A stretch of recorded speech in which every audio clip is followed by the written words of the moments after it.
You ever had that moment where you try to do something really genuinely good and it just completely blows up in your face?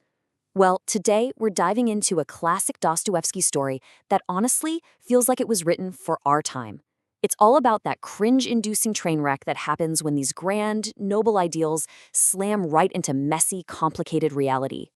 So, the story is called An Unpleasant Predicament, and man, is it a brilliant, darkly funny psychological deep dive.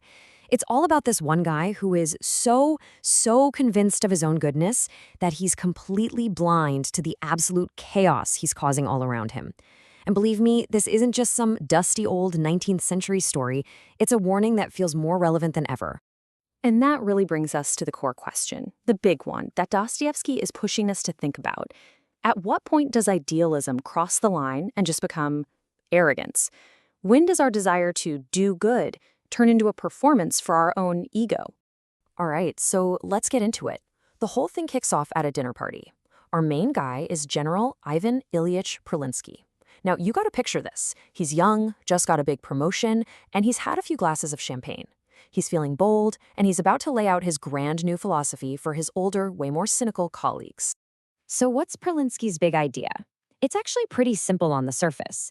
He calls it humanitarianism. He's basically asking, what if we treated the people working under us like actual human beings, not just cogs in a machine? He's absolutely convinced that kindness, real human connection, that's the key. If you can earn their love, they'll trust you. And with that trust, well, you can change the world. But of course, he gets immediate pushback. His older colleague, a guy named Stepan Nikiforovich, is just not buying it. Not at all. He basically says, look, real-world problems, bureaucracy, the way society is structured, they're way too complicated to be solved by just, being nice. So right off the bat, you have this clash, Pralinsky's lofty idealism versus some cold, hard pragmatism. So after Pralinsky finishes this big, passionate speech, his host Stepan just shuts him down with one single, kind of chilling phrase. In the Turkish translation of the story, it's yapamayız biz bunu, which basically means we can't do it. And that's it. He doesn't even explain why. It's just this gut feeling. He just knows it won't work. Okay, so as you can imagine, Pralinsky leaves the party totally annoyed. He feels misunderstood, his ego is definitely bruised, but as he steps out into the cold night, fate is about to hand him what seems like the perfect, totally unexpected opportunity to prove every single one of his critics wrong.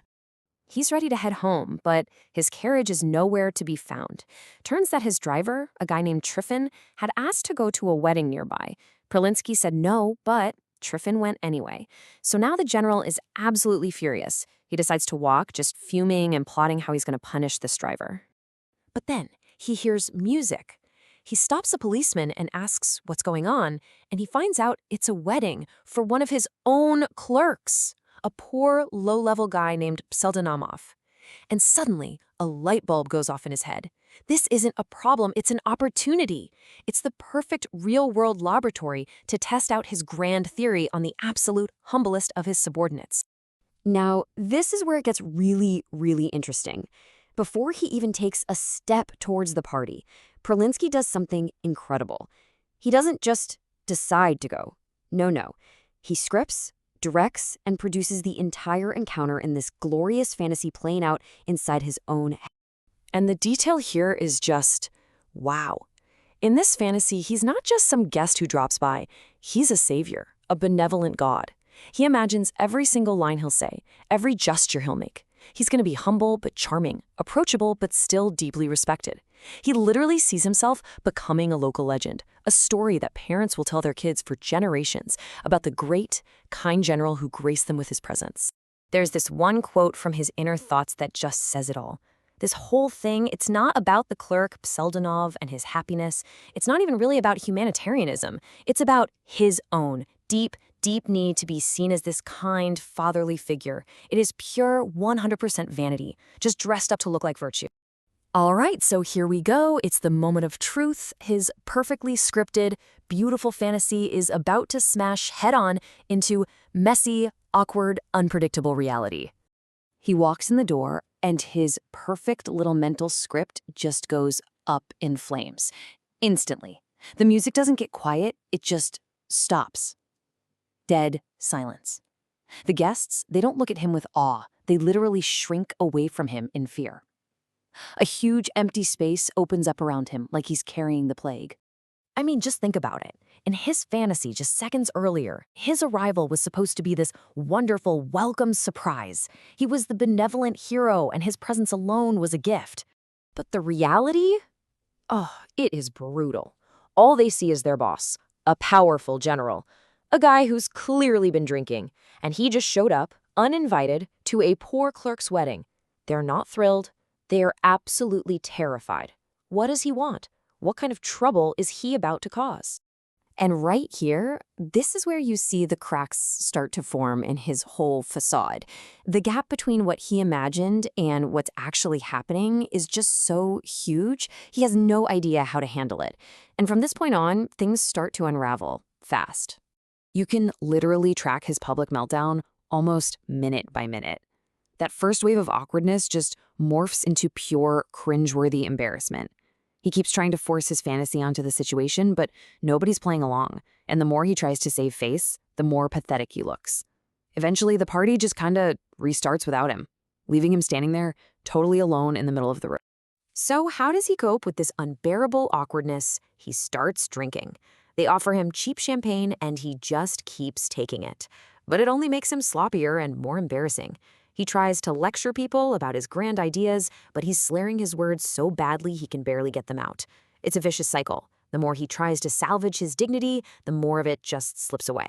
And that brings us to rock bottom, the absolute climax of his self-inflicted disaster. This is where his grand theory of humanitarianism faces its final and most pathetic test. So they're all sitting at the dinner table, and he makes one last desperate attempt to win them over. He tries to give that beautiful, unifying speech from his fantasy. You know, the one where he explains his whole philosophy, his love for mankind, why he's really there. And this is the final nail in the coffin, the ultimate humiliation. He's trying to give his big speech, and when he tries to say the word for humanitarianism, which is unceremoniously in this Turkish version, his drunken mouth can only spit out a mangled "sishevelik." A young guy at the table mimics his slurred speech. The whole table burst out laughing, and right there, it's over. He's not a feared general anymore. He's not a benevolent father figure. He's just the punchline to a very bad joke. So in the end, Dostoevsky just rips the mask right off Pralinsky's so-called good intentions. This humanitarianism thing was never, ever about helping the common person. It was a performance, a show put on entirely to make himself feel noble and important.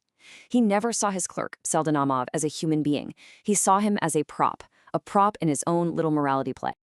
And that leaves us with a really provocative question, one that feels just as sharp and relevant today as it did back in 1862. In a world where so much virtue feels performative, this story forces us to look in the mirror and ask some tough questions about our own motives. When we try to do good, are we genuinely focused on helping other people? Or are we just casting them as background characters in a story where we get to be the hero?